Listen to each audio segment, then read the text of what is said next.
In this Adobe Premiere Pro tutorial, we're going to create a dramatic fisheye effect that gives your footage a bold and immersive look.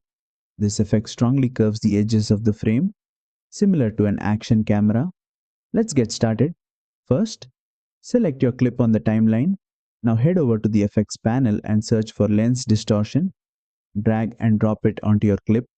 Next, go to the Effect Controls panel. You'll see the curvature option. As you decrease it, the edges begin bending outward, creating the fish eye look. Push it further if you want a stronger distortion. You can also adjust horizontal decentering or vertical decentering if you want to shift the distortion slightly.